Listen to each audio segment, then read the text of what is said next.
Sa kayo.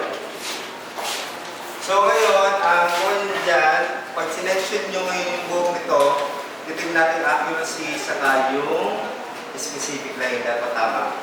Okay, ma'am? Hindi, ma'am. Bawal yan. Okay? So, ma'am, section mo yung first na ulo na section 3. Section 3. Sabihin mo kung saan.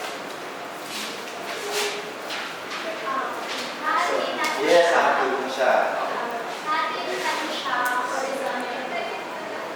Wala sa tenga.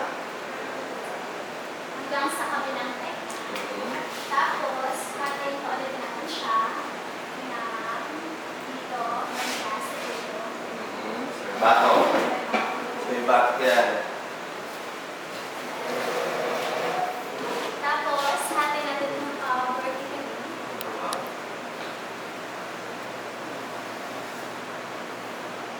Tama.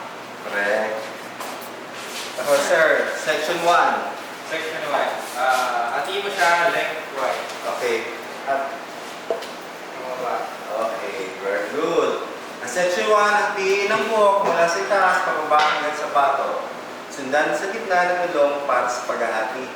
Diretso lang. Ma'am, ko naman.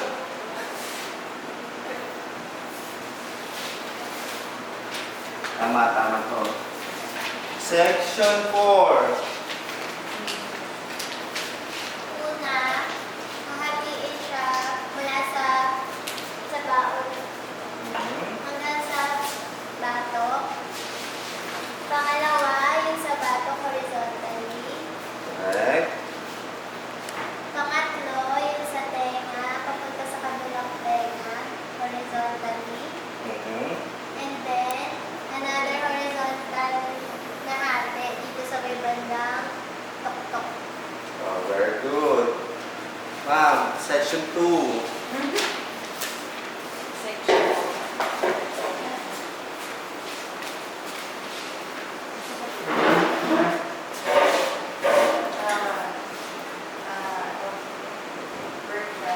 Yes. Hatiin ang buhok mula sa itaas, pababa hanggang sa bato. Oh,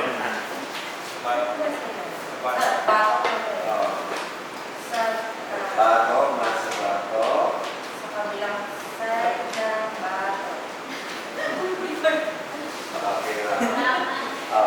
Section 5. Nag-complete ko na lang yung section.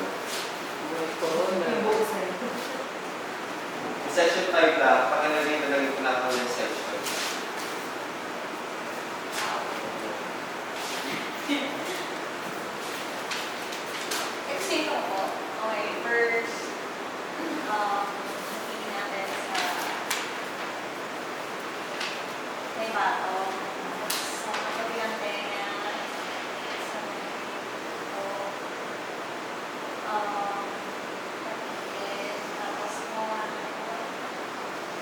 Very good.